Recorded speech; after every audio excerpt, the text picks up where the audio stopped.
The street was lined with three-story brick buildings. Some of them had businesses on the ground floor and apartments above.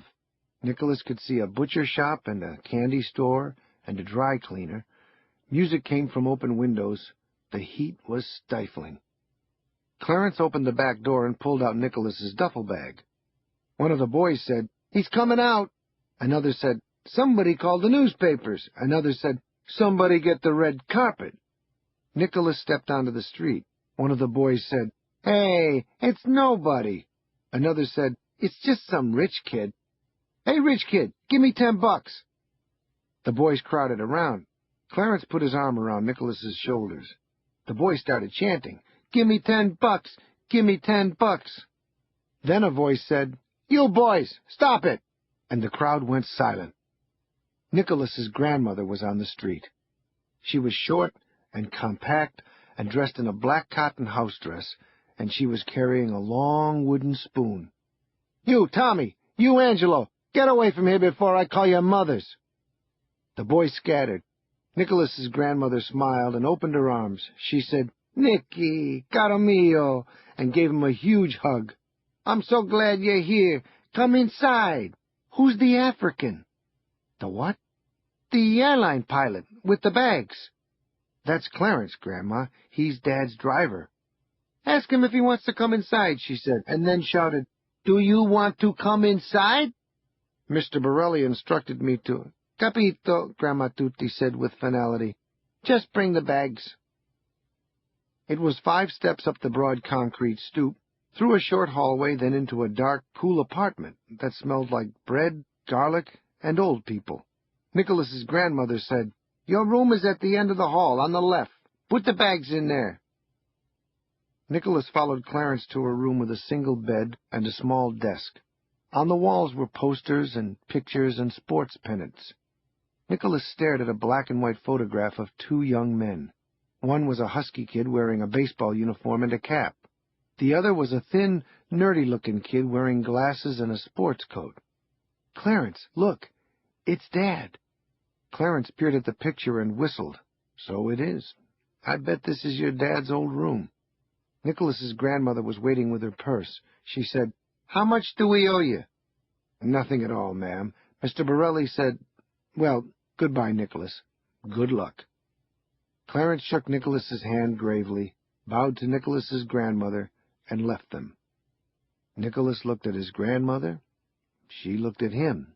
She said, "Skin and bones, just like your father. Go wash your hands and then come and help me in the kitchen."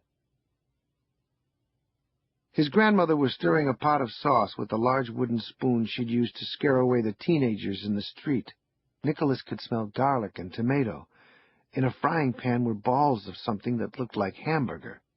"I'm making meatballs," Nicholas's grandmother said. "It was your father's favorite. Does your mother cook that for you?" "No, she doesn't cook Italian food at all." "Allora, what can you expect? She's not Italian like us. Never mind. So I'll teach you. Take this spoon and stir around in circles like this." Nicholas stood next to the stove and began stirring. His grandmother pushed the meatballs around in the frying pan. "I didn't tell your mother and father because it would only have started a fight. But your uncle is living here, too, now. His wife, the good-for-nothing, she threw him out. Stir the sauce." Nicholas made some more circles in the sauce. "Well, good riddance. I said it was a mistake from the beginning. At least she's Italian, not like your mother. God bless her, she's a wonderful woman, but why couldn't your father marry a nice girl from the neighborhood? But the other one, she's never been any good. Have a meatball." "Yes, Grandmother." "Don't call me Grandmother. Call me Tutti. Here." She stretched out her spoon toward Nicholas. He took the piece of meat with his fingers and popped it into his mouth. Nicholas's mother was a vegetarian. This was the first meatball he had ever tasted. It was the most delicious thing he'd ever eaten in his life. So he reached for another. Smack! His grandmother swung the wooden spoon onto the back of his hand. "For later," she said. "Anyway, here comes Frankie." Chapter 2. He was a big man, tall and wide. He had thick black hair and heavy black eyebrows. He was wearing a jogging suit and a gold watch and a gold chain around his neck. He dropped the gym bag in the hallway and started toward the kitchen. He wasn't smiling. He looked tired. He was staring at Nicholas. "Hey, Ma, who's the kid?" "It's Nicholas." "Nicholas what?"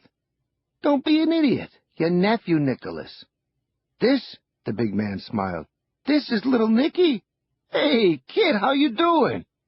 Nicholas stood up and extended his hand. Frankie grabbed it and pulled Nicholas to him and hugged him to his chest. "You used to be such a shrimp. Look at you now," Frankie said, holding the boy at arm's length. "All grown up, sorta, huh? Where's your father?" "He didn't come," his mother said. "He sent the car. Mr. Big Shot too busy to visit his own mother." "Ah, you know it's not like that, Ma," Frankie said. "But what's the kid doing here?" "He's staying here," Tutti said. "His mother and father are going on a cruise. Nicky was supposed to go to summer camp, but the toilet exploded. Don't ask me. So Nicky's staying here in his dad's old room. Spending the summer in Bensonhurst," Frankie said. "G'd already? She give you something?" "I had a meatball." "Just one, right? You can never get more than one." Frankie reached for the pan, but out came the spoon again, fast. Grandma Tutti got him on the back of the hand. "One meatball," Frankie yelped. "One." "Out," his mother said. "Dinner's in an hour. Take down the garbage." "Come on, kid," Frankie said. "Let's get out of here." Frankie reached under the sink, pulled out a sack of garbage, and led Nicholas back down the hall, out the front door and down the stoop. The trash bins were behind the building. "Now that you're living here, this is your job," Frankie said. "Every day you gotta take the trash down. Got it?" "Sure thing," Nicholas said. Frankie put the top back on the trash can. He gestured at the street, which was empty now. "Did you already see the neighborhood?" "A little," Nicholas said. "Isn't it great? In the summer it's the best. You got stickball, slapball, Johnny on a pony, hit the stick, ring alivio." "That sounds like a skin disease. Is it a game?" "They're all games. You play stickball with a thing like a broomstick and a ball called a spalding. And Johnny on a pony, you'll see. There's a lot of kids your age here. I'll show you around. You'll make some friends." Nicholas remembered the crowd he'd seen around the Navigator. He didn't think he'd make friends with any of that group. He followed Frankie inside to a family room at the back of the apartment. Frankie flopped down onto an easy chair. There was a television in the corner.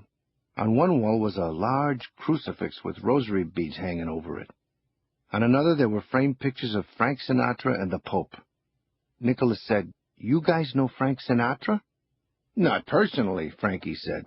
"We don't know the Pope that well, either. But I almost met Frank one time.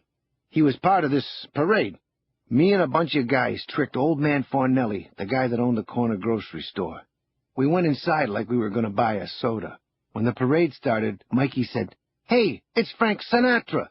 Mr. Fornelli ran outside. Mikey closed the door and locked it. We got Italian sandwiches and went up to the second floor. We ate the sandwiches and watched the parade while Mr. Fornelli pounded on the door trying to get inside. Beautiful."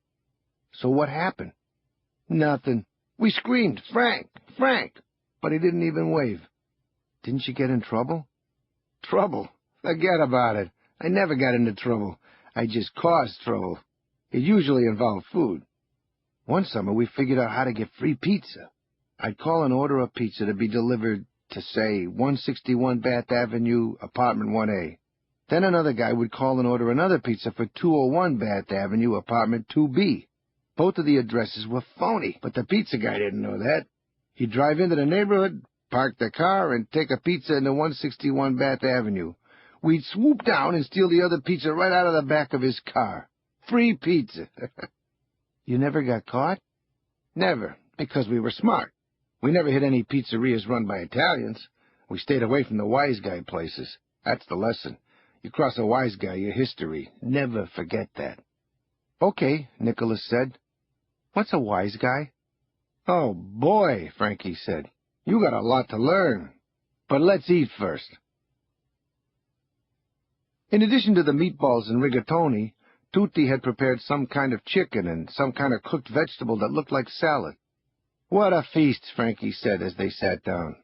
"Roast chicken, and scadal, and the meatballs. Pass the macaroni." Frankie ate with gusto. Nicholas could see how he'd gotten so big. He ate big. 2 pieces of chicken, a huge plate of rigatoni and meatballs, and some escarole? That's so